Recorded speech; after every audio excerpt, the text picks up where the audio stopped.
Welcome to this week's episode of Span Camp. How are we doing Oh, today? I'm actually here, so there's a plus. What? Blood is here and on camera and on time? Everybody should give Blood a round of applause. That's Um, awesome. How you Listen, these doing? last few weeks have been fun. Fun. That's what we'll call it. Yes, fun. Anyway, but yeah, no, we have a lot of things, mostly found by you, that look super, super fucking interesting for this last week. Yeah, Um, yeah. not the least of which being, why is my computer rebelling against me? Freaking heck. Anyway, there we go. Pokemon winning a lawsuit against a rip-off game, not the one you're thinking of. What the heck is this Pocket Monsters game, and why is it a thing? Yeah, so that is actually just a straight ripoff of Pokemon. That's all it is, and that's why they won the lawsuit, because it was unabashedly just a ripoff of the Pokemon games. I So am as the currently. previous Pokemon lawsuit we talked about was an original semi-creative game that like had a similar premise but did some really cool, unique stuff with it. This Uh huh. was Pokemon. I can't even find anything on the Pocket Monsters game. Like, where. Pocket Monster Remake, which was And apparently launched back in yes, 2015. Like, what? Oh, it's from China.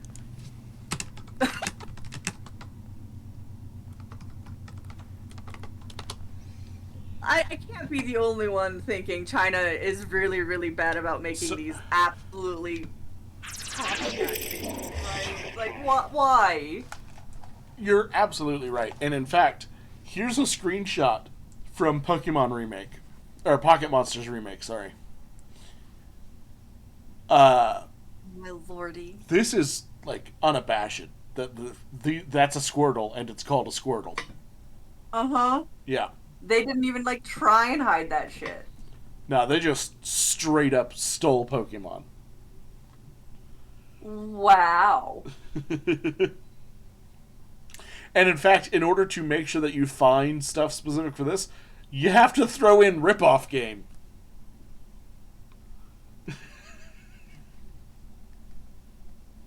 That's insane. Oh gosh, why is that making noise?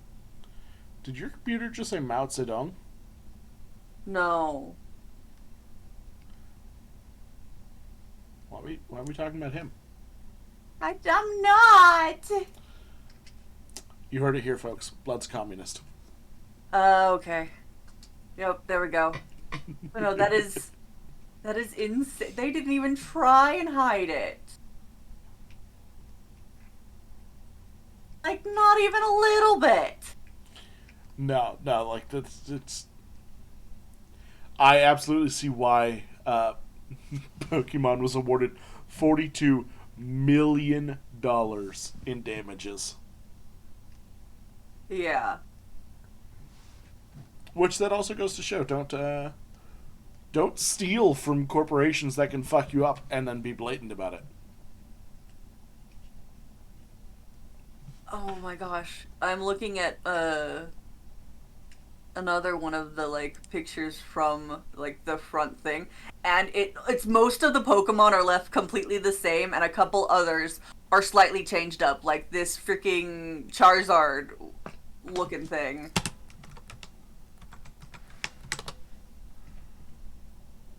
Uh,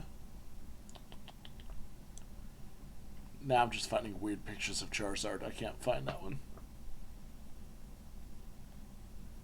Like there's Entei, and then there's Charizard who is bigger and has two sets of wings.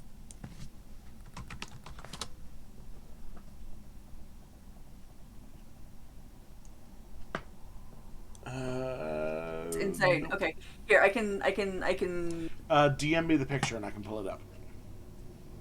Yeah. Technically, it's like the front of a YouTube thing, so I'm just going to. Just make sure you send it directly to me. Yeah. Anyway, there's not a whole lot of information on this one, just that, like, game exists, blatant ripoff, lawsuit, win. Lawsuit win. I mean, like, there's no defense they could have possibly pulled.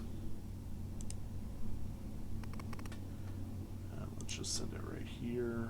With, like, it even has Ash and Dawn on the front.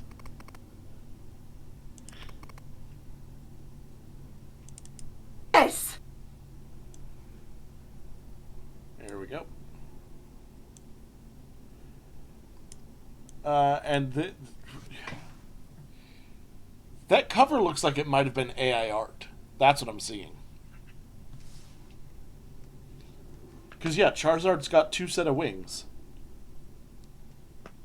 They've got Mewtwo, both of the ultimate evolutions for Mewtwo. They've got a lighter color Deoxys. I don't know most Pokemon well enough to, like, be able to distinguish this, but, like, this is all Uncanny Valley of Pokemon. Yeah, no, there's a couple of them. Well, that's the thing, is, like, there's a couple of them that have, like, ever so slight differences made to them. I obsess hard over Pokemon. I love Pokemon. Yeah. So I can, like, tell the differences and stuff like that, and which ones are slightly off color and which ones just aren't quite right. And it's just, there's so much in this picture that I want to fucking get into. But, oh my lord, why is that? Is that supposed to be Scyther at the end, or is that supposed to be, I don't know, it's not big enough for me to see very well. Yeah, and the image itself is kind of blurry, too. No, that's supposed to be, oh my god, what is his name? The evolution of Trico. I think I know what you're talking about, but I wouldn't know what it's called. Yeah. It's the lizard, leaf lizard starter's final evolution. Fair. From the game that Dawn is in. And I'm guessing that's supposed to be, Blaziken, on that other end next to the Mewtwo ultimate form. Is that what that pink and purple ball is supposed to be? Is that supposed to be a Mewtwo? Pink and purple ball. Oh, no, it's not a ball. That's just a head. Sorry. That's I said, his head. Yes. Yeah, So the image is kind of blurry, so it looked like that was a ball obscured by things in front of it. Yeah, so that is that makes more sense evolution now. That they gave to Mewtwo. I am pretty sure that is supposed to be a Blaziken next to it. Yeah. That is... Why is Jirachi there? It's bad! I also have a sneak peek. Does Jirachi have a tape? For anybody, yeah. I also have a sneak peek here for anybody who's on our Patreon. These are the shows that we're gonna make Tony watch. All of them. He has to. So you can have a hand in making this happen if you check out the Patreon. I believe this is available at the $1 subscription. And on topic. Ta-da! Oh, Not Lordy, rigged. that's... I had to show that off because I'm proud of all the fucking pictures that I just got in it. I literally as we were going live got that fixed. She was literally fucking going through and looking for different like title cards for each of the animes that we suggested, grabbing them and throwing them in this thing frantically. Yeah. literally, as like the final 5-second countdown was happening for the stream, I was like, and 3 more. So yeah, that's what's up with that part of the world. Yeah, that's insane. The fact that they thought they would get away with it for so long. So, Because, like, from what I'm reading on this thing, in the first year they were doing this, they made like $40 million. yeah, the best I can figure is it was. There's a lot of rip-off content in general that comes out of China. You tend to get a lot of the like this. This is a game console you can buy for $20 and it's got 40,000 games on it because they're all stolen or pirated ROMs or rip-offs. Mm-hmm. So I figure it was one of those things where they figured they would probably just get lost in the sea of this content, and then they were too good. They did too good, and it drew attention. Yeah, no, that's fucking insane. Because I know there's a whole bunch of like knockoff figures and stuff like that. Yeah. That come out of China, and they're like shitty quality. I unfortunately own one of them because I got fucking duped. But I'm also not getting rid of it because it's Hiei, and I'm not going to be able to find another fucking Hiei figure. Look at this. One sec. I feel the same way about a good Kirishima figure. Mm-hmm. So this is the knockoff bullshit that I got, right? Sure. And if you look close enough, you can see like there's different coloring on his fucking skin. Yeah.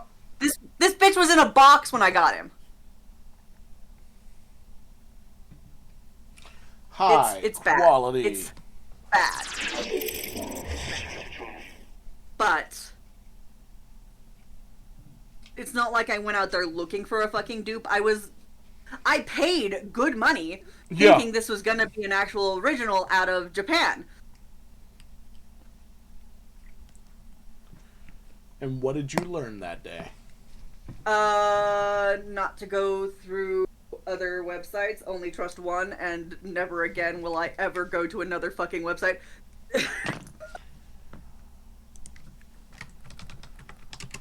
I also have a Kurama one, but he's an actual original.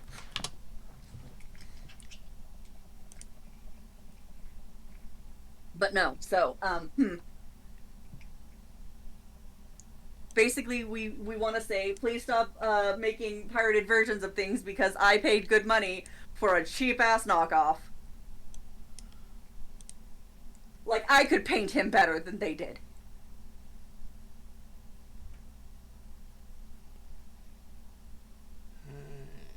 Anyway, you look so confused. What's up? No, you're good. You're good. I'm catching up on stuff. Okay. I guess we should move on to the next topic we have then. Sure. Avatar, The Last Airbender, is getting a new series, Avatar The Seven Havens, which was fully announced with some like world details and synopsis stuff a couple of days ago. Mm-hmm. And there's some really interesting stuff. So this new Avatar is one of a set of twins, and from what I understand...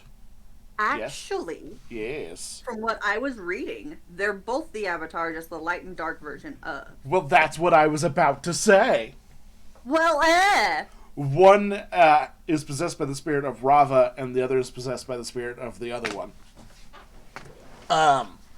And this world that they're being born into has a massive distrust of the Avatar, and they're going to be hunted by humans and spirits alike.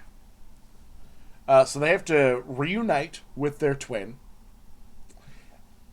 and avoid being murderified. What I think that means is that in the show we're going to get the twins were separated at birth because people discovered that one of them was the Avatar. And I think they're going to have found the evil one, and that one's going to be raised as the Avatar. And then some prophecy will have said that, oh no, there's also an evil Avatar. And the twin that was left aside is going to try and, like, rejoin with their sibling. And we're going to get shenanigans and stuff like that. I think we're going to get a twin rivalry series. That's personal opinion here. Yeah, I'm hoping they don't do the thing that they do with twin characters most of the time, which is, like, make them the exact same person, except slightly different. Like, that's... I know a set of twins. They are not that. Yeah. No, I had a set of... growing up, my next door neighbor and, like, my dad's childhood friend had twins, and so I had them as my friends for, like, my entire childhood. Yeah. And then I go through and watch all of the media's version of what twins are like. I'm just like, that doesn't sound like them. That doesn't sound like them at all. One of the interesting things, so I didn't read the actual thing, so the series is set in a world shattered by a devastating cataclysm. A young earthbender discovers she's the new Avatar after Korra, but in this dangerous era, that title marks her as humanity's destroyer, not its savior. Hunted by both human and spirit enemies, she and her long-lost twin must uncover their mysterious origins and save the Seven Havens before civilization's last strongholds collapse. So are they going, like... Because if I remember correctly, at the end of Korra, the bridge between the spirit world and the human Is, world like, kinda got, permanently open. Yeah. Yeah. So there's some bad that came from that, obviously. Yeah, it feels like that's going to cause essentially a world-ending event. And there are now these 7 cities, it would seem like, that are like the last dregs of humanity. Interesting. Very nifty. That, honestly, it does sound cool. It might be a bit dark for an Avatar series, though. To be fair, they have been, like, getting darker and darker as the series go on. Because first it was Avatar Aang, who was this bubbly little fucking 11-year-old who had to come to grips with the fact that he had to kill a man without killing a man. Because he bitched out like a bitch. Anyway, Well, and they're slated for 26 episodes across, I think, 2 seasons. Okay. Yeah, 2 seasons, books 1 and 2 in Avatar style. Okay. And then, I mean, with Korra, there was a lot of social dysregulation and stuff like that, and societal... The things that come with becoming a more advanced society means there are more ways to be horrible, unfortunately, as well as being good. And that was on full display throughout most of Korra. Yeah. And so, honestly, it getting even more dark fits in with the already canon of the show. I mean, yeah. Fair. I mean, yeah. Though apparently Katara is supposed to be a part of this, was the rumor floating around, like she's still fucking around. How? Is she just immortal now, or does Korra die way too young? No. Like, those are kind of the only options. Well, I mean, to be fair, the end of the series ended with Korra fucking dipping into the spirit world with what's-her-fuck. Yeah, but she would have to be dead for a new Avatar to be a thing. I don't know. Weird stuff is happening. Other interesting news in the Avatar world. Oh yeah, Magic the Gathering. Yeah. They are making cards for Avatar: The Last Airbender and Magic the Gathering, and that means I'm gonna have to, like, grab Magic the Gathering cards, even though I don't know how to play the fucking game. If only you had friends that do play and could teach you. I have a lot of friends that play this game. I just can't get my brain to fix on it. Honestly, I've also been told this by Aludra that I should definitely give it a try, and I'm just like, oh yeah, if you sure, go I'll do online that and one buy of these one of the days. Magic the Gathering starter sets, it'll come with a handful of decks and a description of how to play each turn. And honestly, that's really all you need. Because the cards themselves have descriptions on what they do. And if you've got that and the thing telling you how to play your turn, the gist of the game is super easy. It's once you start nailing down strategies and deck building and all that. But you don't have to worry about any of that if you buy pre-built decks. In fact, pre-built decks are why Sky and I stopped playing. Because Oh. she bought a couple just to like get herself started. And she wasn't having fun because they were all too good. Oh shit. Yeah. Yeah, one of these days. So my problem is, I've collected a few of the cards that look really pretty, Mm-hmm. and I don't know anything about any of the game otherwise. What's even worse is like, I grew up with a whole bunch of friends who played Magic the Gathering. I just never did the thing. So my main deck for years has been a zombie horde deck. And because I mostly play with friends in super casual, kind of slow games, it's designed that the longer we play, the more creatures I have in front of me. And they all buff each other. That's terrifying. So it just gets bigger and bigger and stronger and stronger. So like a zombie horde. Yeah. I've just realized I didn't take my medicine this morning. Everyone Although- who needs to take medicines, please do so. Skylar's Please girlfriend do was so. hanging out last Sunday and will be here later today to play D&D with us. And she let her like go through the cards and was like, yeah, if you want to borrow some, go ahead and take them. She didn't tell her to not take any out of that deck. And so Oh. my zombie horde deck has been gutted. Oh no!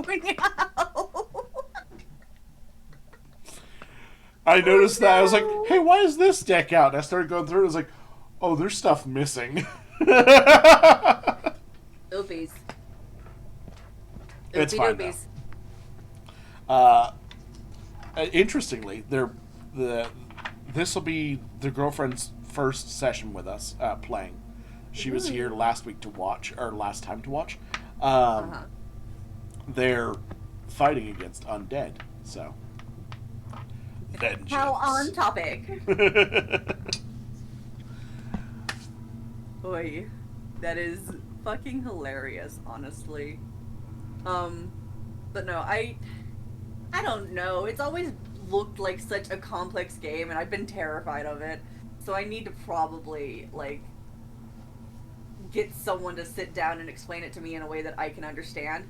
Because Aludra tried, and my eyes glazed over, and I lost contact with the world as is. That's totally fair. So like, I mean, yeah. But yeah. It's so. I do feel like that's probably.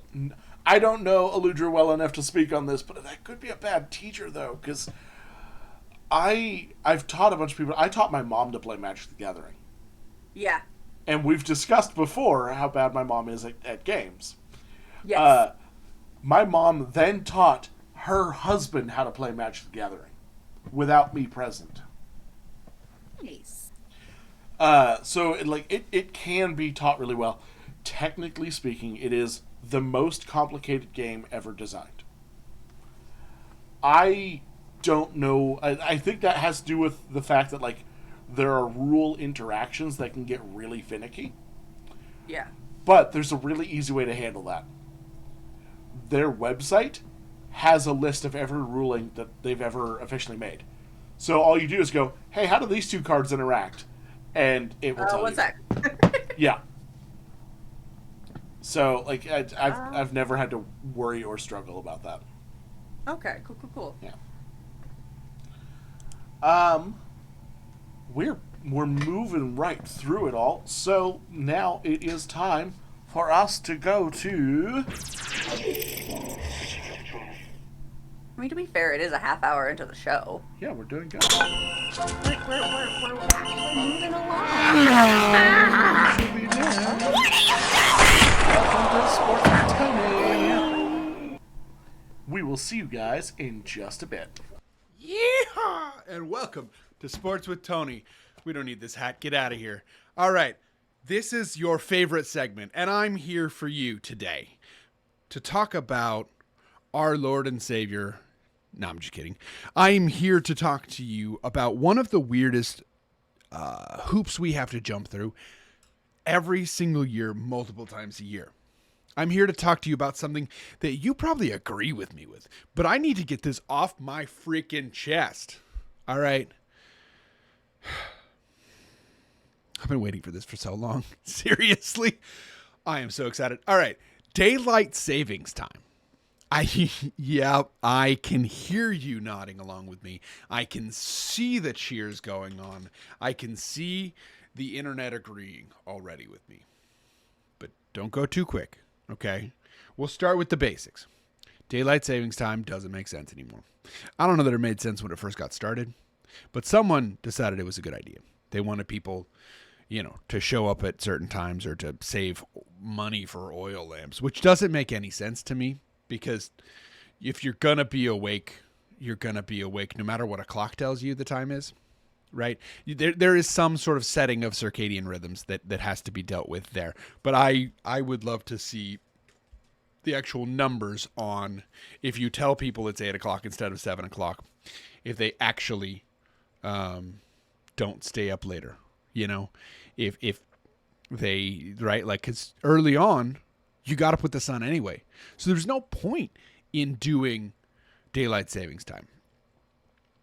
But here's the interesting factor is not all of us get up with the sun. Not all of us work on the same time frame. And daylight savings time actively squashes us. It actively says, hey, those of you who thrive in certain parts of the year, you're only going to get half a year of good sleep. Every year. At best. That's assuming you don't have anxiety or some sort of sleep issue or like anything that could get in the way. That you don't, I don't know, have a Wednesday night TTRPG show until 1 a.m. and have work the next morning.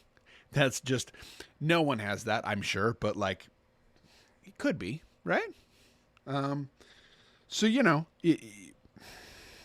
we have this system that has decided that, okay, well, it's going to be dark at 4 p.m. in December for some reason, right? But the interesting part of it is we could have a much more productive populace by simply letting people self-select, we'll say. There are other words for it, I'm sure. And I'm sure there are ways that you could go about talking about this that would be much more incendiary than what I'm trying to do here. But say we take the U.S. The U.S. has the contiguous U.S., excuse me. There are other time zones outside of this. The contiguous U.S. has 4 time zones. You have Eastern, you have Central, you have Mountain, and you have Pacific. And that's fine, right? But it means that when I want to play Dungeons & Dragons or tabletop RPGs with my friends over on Pacific time, they are 3 hours behind me. And we got to do all this math, and I got to stay up late and all of these things. It means that when I'm a late night person, if I'm over here on the East Coast, that works really well. But if I'm over on the West Coast, no one else is up. So what it tells me is that we are mandating this is the time you need to be up. When instead, if my friend Blood, we'll take just a random name out of nowhere, someone I don't know, of course. If my friend Blood is a late night person and I'm an early morning person, what if I head west? And what if they head east? All of a sudden it's later in the day for them.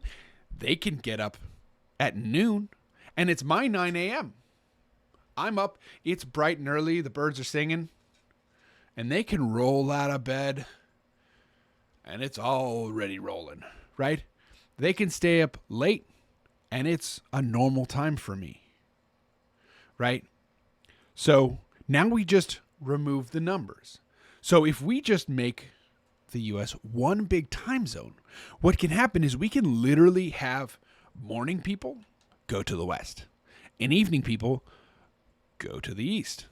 And we can self-select in between how much daylight versus or morning versus night we would like in our 9 to 5, basically, in our 16 hours of awake, in our functioning period is I think the way I want to call it. I don't really like determining things by work because that's foolish, right? There are too many of us that work jobs in the winter and never get to see the sun.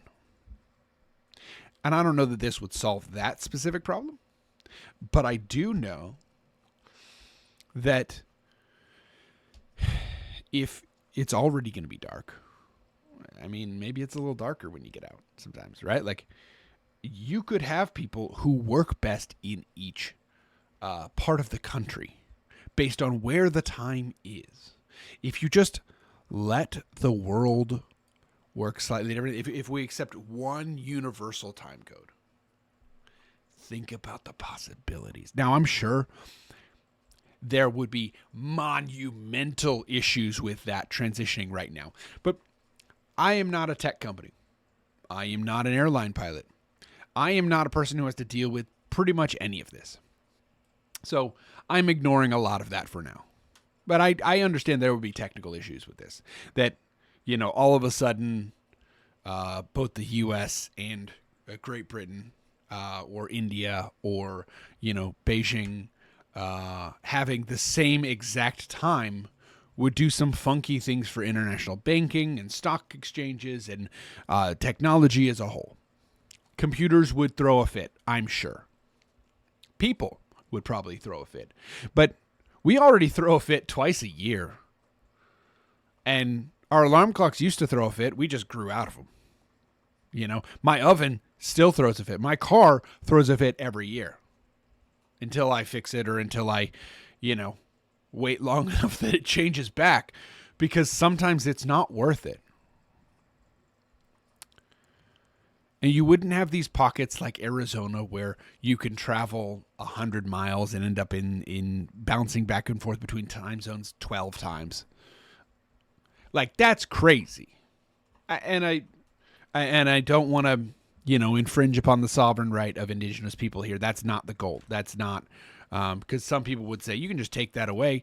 No, that's not what we're doing here.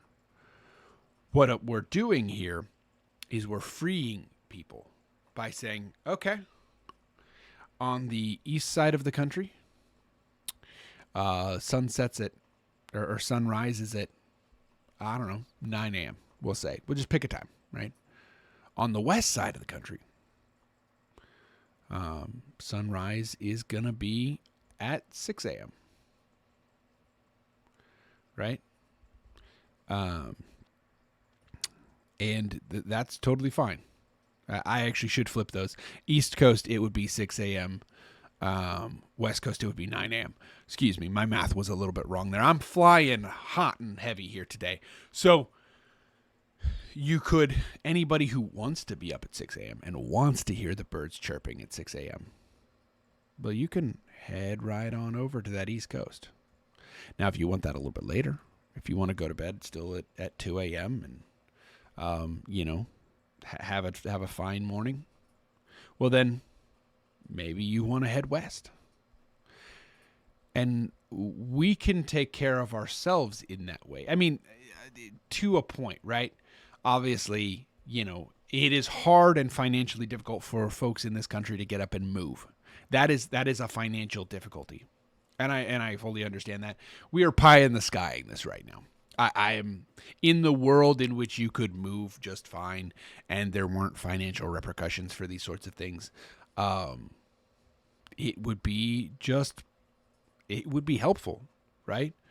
And you wouldn't have, I don't think, I mean, some folks would still remote work. I think that's still a great option for people, but I don't think you would have as much remote work because people, one, could move to where they wanted to go, and two, you wouldn't have folks who work on the East Coast or live on the East Coast working on the West Coast so that they can stay up late, right? Because they're not a morning person and they know if they go to work in that grumpy early morning state that I sometimes exist in, that they would get fired. That's difficult. That's problematic at times. We can solve that. We can solve some issues with this. We can't solve all issues. No solution can solve every issue. But when it comes to daylight savings time, we all agree that it should go. I just want to take it one step further. I just want to say it doesn't make sense to me that time zones exist, that you could move 15 minutes in one direction and it'd be an hour different, that you can cross an international date line and it's fully a different day, and you are only 30 minutes away from where you started. That defies thought. And I understand that if you just don't think about it and ignore the rule, and it's something that we've created to make certain things work in our life. I understand that. We didn't have to, though. We didn't have to make it complicated. But we did. So what I'm saying is, why don't we uncomplicate it? And then you and I, we can just live. How novel would that be? All right, y'all. I think that's enough for today. For now, this has been Sports with Tony. And until next time, the ball is in your court. And that has been Sports with Tony. And his lovely rant on time zones and daylight saving. You know what you did, Blood. I am a nighttime person and he attacked me! On the day that you get it right.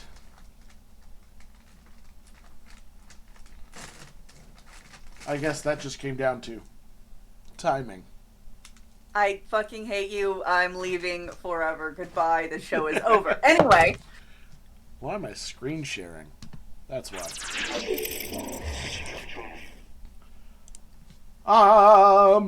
Elden Ring movie. I did not know that George R. R. Martin had fucking anything to do with Elden Ring. And also, a lot of the lore. That's probably why he's taken so long to finish the fucking books. Because he's getting sidetracked doing unimportant shit for games that only Brett like.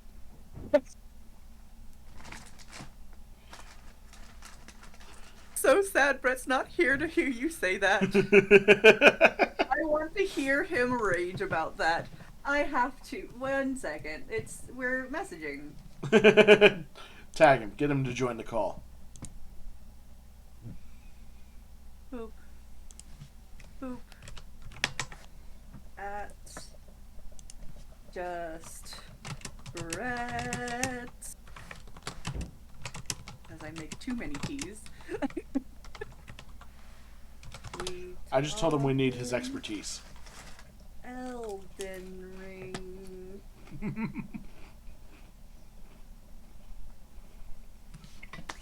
Come on. We need you here, buddy. I actually think that a lot of this topic would be better with Brett. Absolutely. Honestly. That's the reason we're now going to be sidetracked completely. In the chat with us. What we can do is move to the next one and come back after his response. There we go. So instead, we're going to talk about Amazon. Amazon MGM is taking over the James Bond movies, and as a part of that, interestingly, oh, there he is. Hello. Never mind. Hello. Summoned. I was summoned. We were watching the miniseries from 1997 of The Odyssey when we got your text message. So what's up? Perfect. So there's gonna be a movie or a movie or a series. Yeah, a movie. Animated series. Movie. Is it a movie? Oh, they changed. There's a Okay, movie. cool. So, for Elden Ring. And, tell us about Elden Ring and how they might have enough to make a movie out of it and why it doesn't suck. Okay, so a few things beforehand. The creator of the person who runs From Software and the person who was the part of the head of Elden Ring takes heavy inspiration from the stories of Berserk. I'm sorry, wife. And where does apologize, Bright. and where does George R. R. Martin fit he into all helped this? writing. Miyazaki came to him asking about certain political structures that they wanted to set up. It's not really described how much he actually assisted, but most likely considering some of the family dynamics, it would be very easy for that to be the case.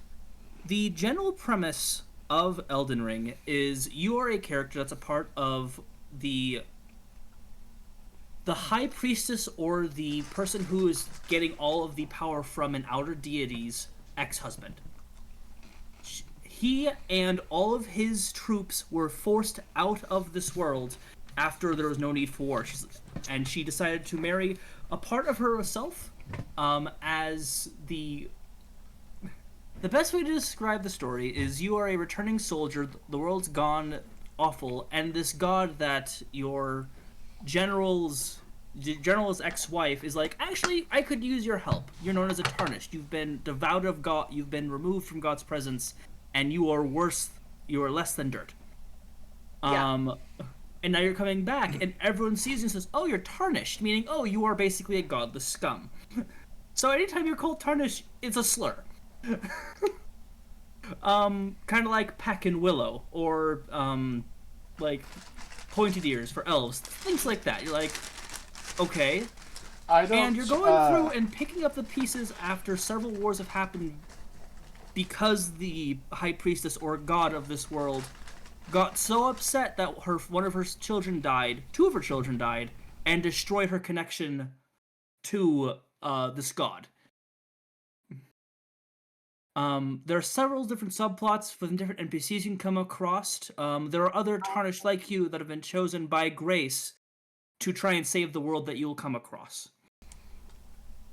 So do you think, then, there is a good enough through line for a single character-led movie? Yes. They actually did have a 3-part manga series. I don't know if there's more than 3. Last time I checked, there was only 3. And it was a satire. It feels more like an isekai, where the main character is a bumbling idiot trying to survive through it, and you see the more dark, kind of gruffer side of the story. Mm-hmm. From the perspectives of all these characters, like, what is this moron doing as he's stumbling his way through success like a player does in the game? That is kind of fun. My way to godhood, it's fine. Yeah.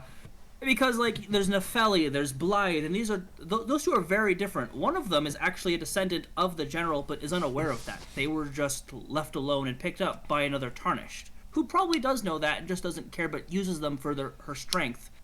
And then you have a character like Blythe, who was chosen by the gods to be a spouse of one of the demigods. The demigod that decided to cause this revolution and cause all of this to happen, because she's like, we shouldn't follow this ancient being that is beyond our understanding. We should pay attention to the stars and the moon, things that we can, like, organize and understand.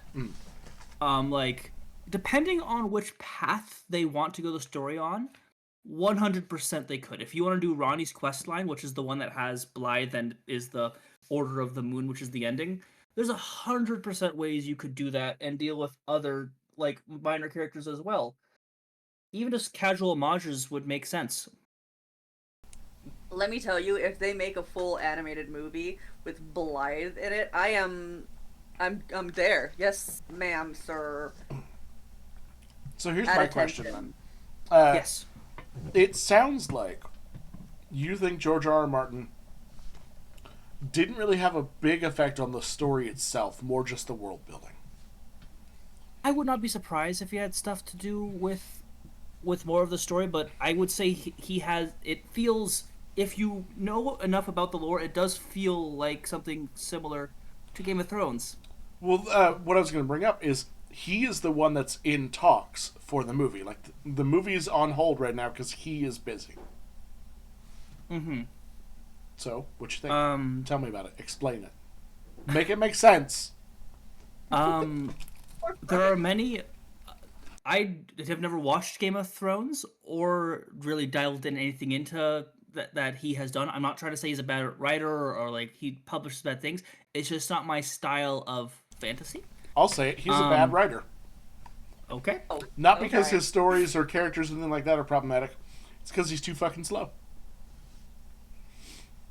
He does focus on other things instead of finishing his. Yep, I've heard people are upset he hasn't finished the series because isn't he supposed to write 2 more books or something like that? Something like that. And my there's favorite the constant meme of where's the next book, George?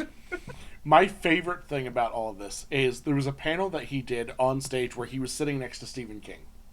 Mm-hmm. And he was like, I always deal with writer's block, and I don't know where the story's going. And, like, he's explaining all this stuff, which sounds like a fairly new author. And he looks at Stephen, who publishes 15 books a year, and he's like, how do you do it? Like, what do you do? And he's like, well, it's my fucking job. So at 8 o'clock, I sit down at my computer, and I write 100 words. It does not matter what I'm feeling or what challenge. I sit down and I do my job. Yeah. And then at the end of the day, I stop and I go on and live my life because it's my fucking job. Yeah, when I write, when I have days where I'm not working on other projects, whether that be for Wolf Respawn or for my commissions or everything else, I'm usually trying to write anywhere from 300 to 800 words. Mm-hmm. Mind you, even with that mindset, it took me over 14 months to write a book that was 150,000 words. Mr. Martin's books are much bigger than that. They are very big. I also have all of the ones that are currently published. And they some thick bitches. I'm also a firm believer you can break up stories into multiple ones. Yes. Especially if your book is over 200,000 words, that is massive. I was rereading the Mistborn series. I have the first book and I've just been reading it again.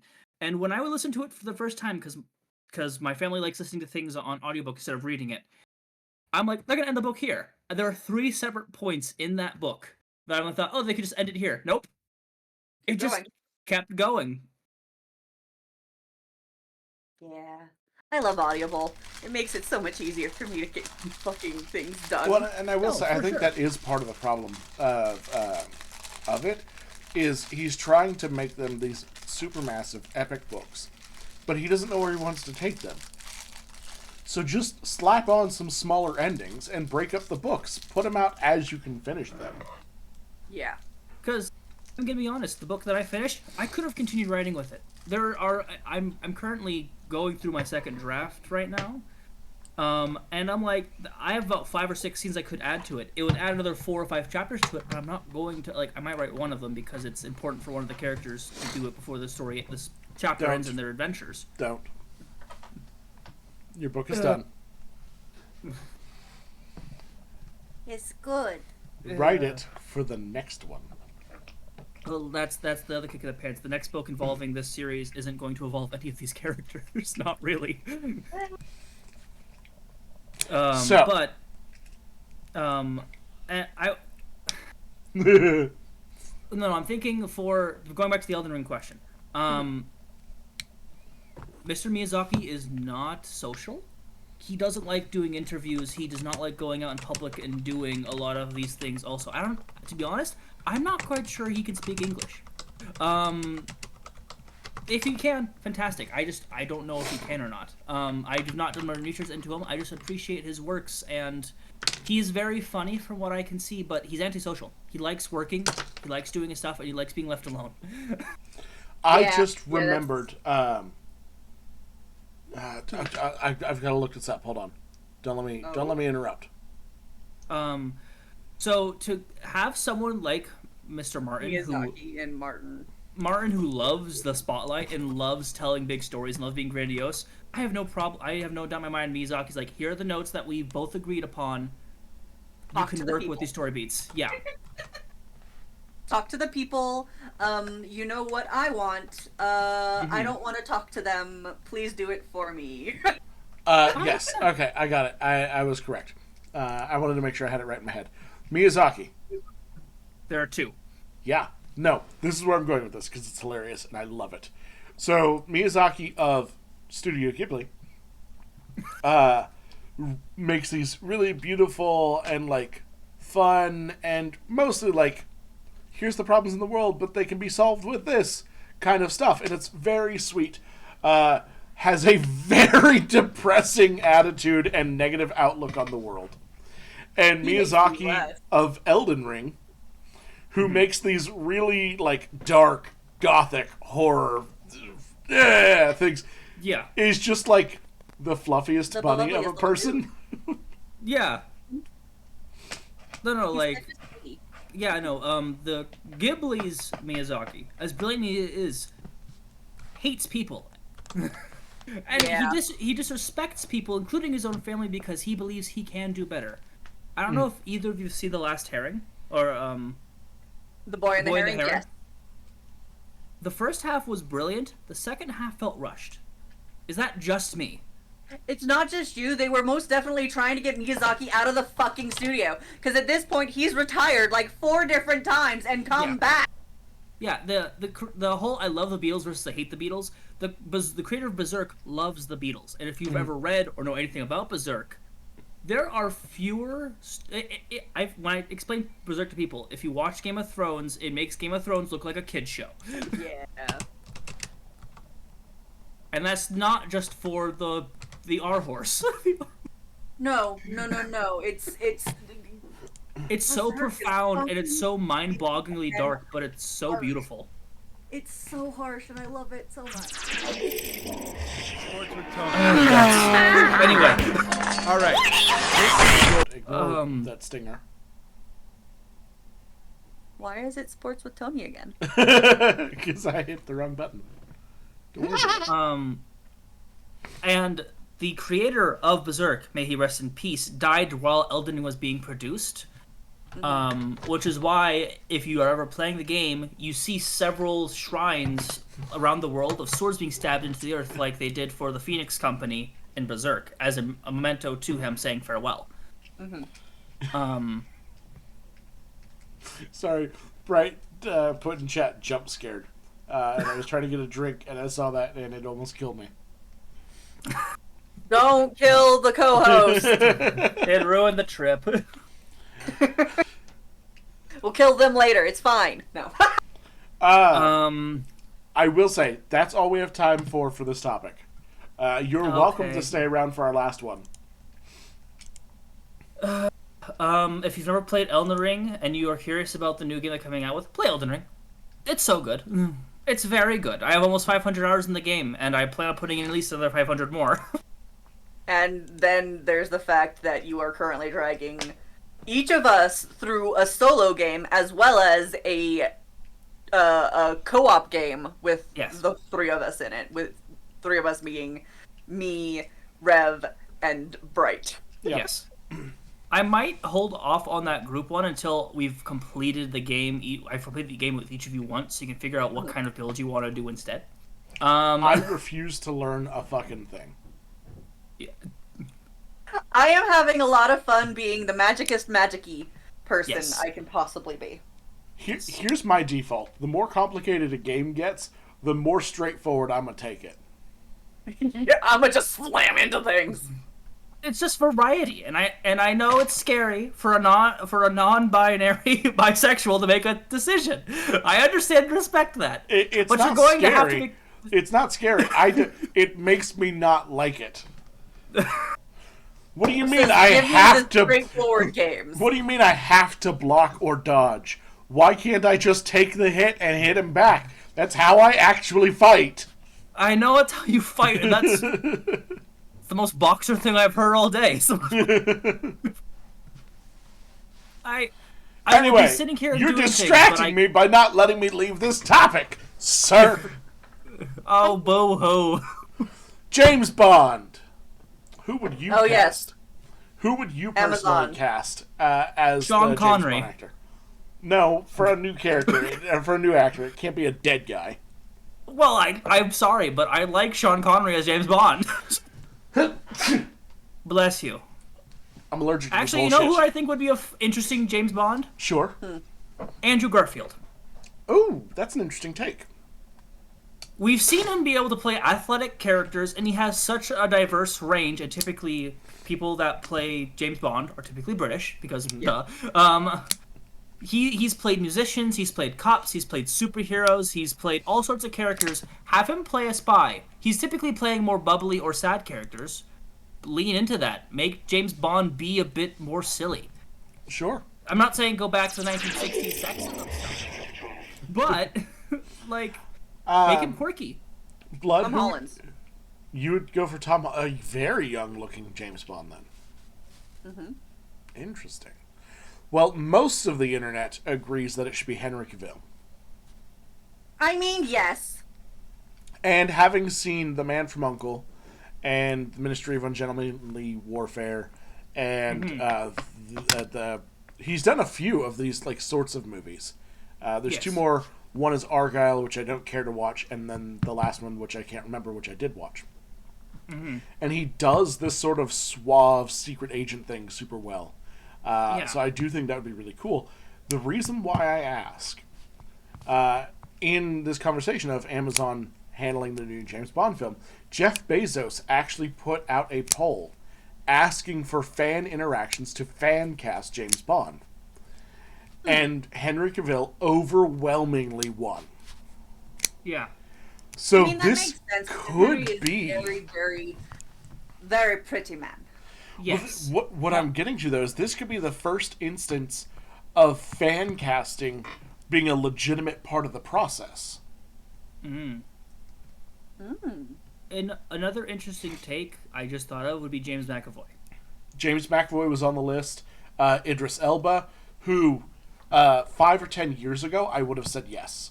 And I don't think that he's any less capable. I just think that we need to stop putting 60-year-old men in action roles. That's fair. Let's let them take a break. Yeah, my only counter argument into that is instead of putting them to action roles, make them be action roles, but lean into the funny of them being older. They're like, I'm too old for this. The movie Nobody, and also Yes.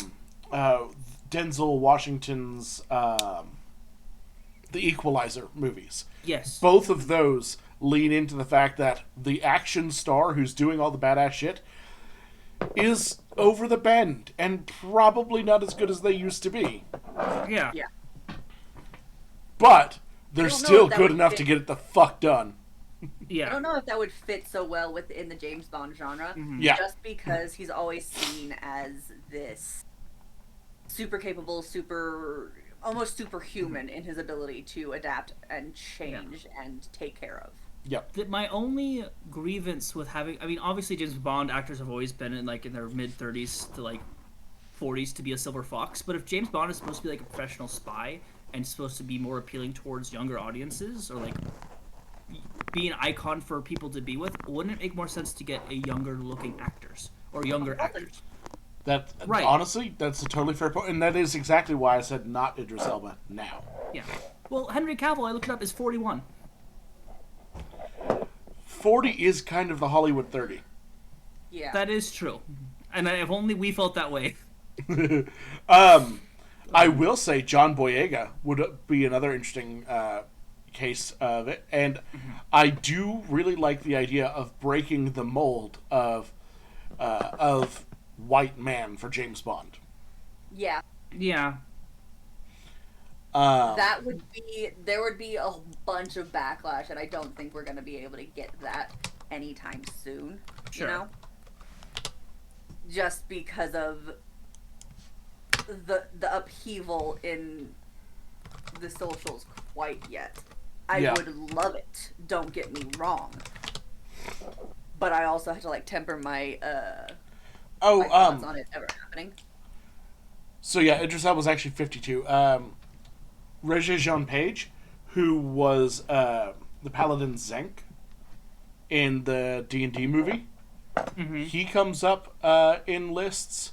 John Boyega, Damson Idris, and then going to some people that you'd more readily expect: Michael Fassbender, Tom Holland, Tom Hardy, Tom Hiddleston, Henry Cavill, Cillian Murphy, which I love as an actor. I don't want him to be James Bond. Yeah. Can we, in a similar vein as like actors being a part of like being part of projects or deciding the actors of things? Recently, the God of War apparently is getting a live action film. Yep. I've heard about that. Yeah. The actor playing Kratos apparently is going to be The Rock. No. I think we've already discussed on this show before, but stop putting The Rock in shit. Here's my thing. I understand why The Rock would want to play Kratos. If he loses a fight, he wakes up and wins it afterwards. You know, what'd be a better choice for it? I don't know. Christopher Judge. Yeah. Yeah. If you've seen Christopher Judge, he is a hunk of a man. He is massive. There's also the fact that I don't want to be that guy, but like they're gonna have to paint whoever they fucking white, and don't mean like me white. I mean like legitimately ash white. Because a part of the fucking lore is he is covered in the ashes of his fucking family. First family, but yes. You know what I mean. Also, just to reiterate, stop putting The Rock in shit. He's going to be in the Also new that- D&D movie. Is he really? Hold on. Here's the thing. Super mixed feelings. Dwayne Johnson is supposed to be in it, I think, as Minsk. And Kevin Hart as Boo. But Brennan Lee Mulligan and Matt Mercer are said as writers. Ooh. Right? It's like the lowest of lows and the highest of highs. So I have my grievances with both of the actors that you just mentioned. Yep. Oh no, absolutely. Especially And together. here I just looked something up. The Rock's 52. He needs to stop. Go retire. Take care of your child. But putting those two movies in there, it shows the dynamic of if the two writers are designing this film, the reason why they pick those two actors is to get a certain demographic for the movie to come and show up. I mean, getting The Rock, hate it though. within Minsk, here's the thing though. Within Minsk, I fucking hate him. Minsk. Within his lore, he fucking loses and get turned into a fucking stone. You know what else? The Rock apparently in one of his contracts says he can't lose fights, but if you've noticed, he's been losing more fights in his films. Yeah. Or like he wins by circumstance, but he's losing.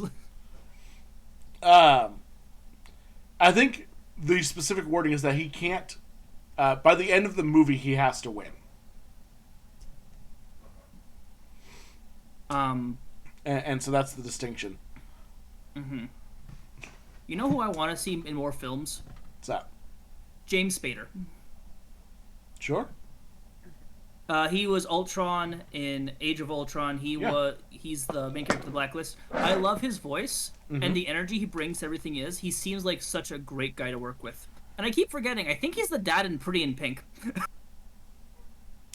Which, if you've ever watched Pretty in Pink, it's a fun, like, romantic comedy from the 80s. I will say, at this point, your wife wants you back. She has already mentioned that in chat. And we should probably wrap up for the day. Yeah. That's fair.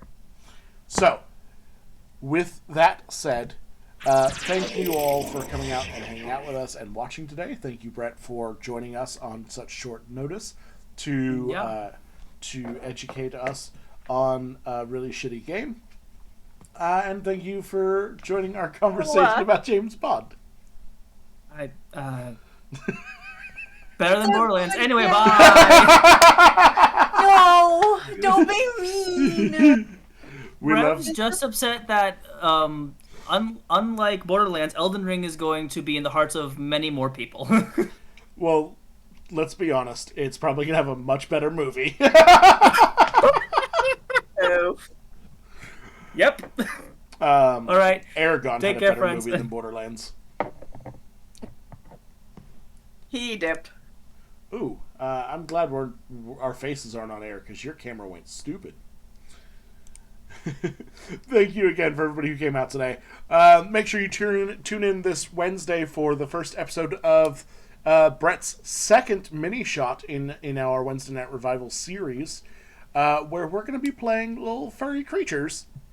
We were still in. No, that Tony. was the end of Tony's. That was the end? Yeah. Oh, shit. Tune in this Thursday for more Thirsty Gay Thursday Plays Borderlands. We don't have a Wonderarium this Saturday, and then you'll see us again 1 week from today on Spawn Camp. Have a great time. Good night.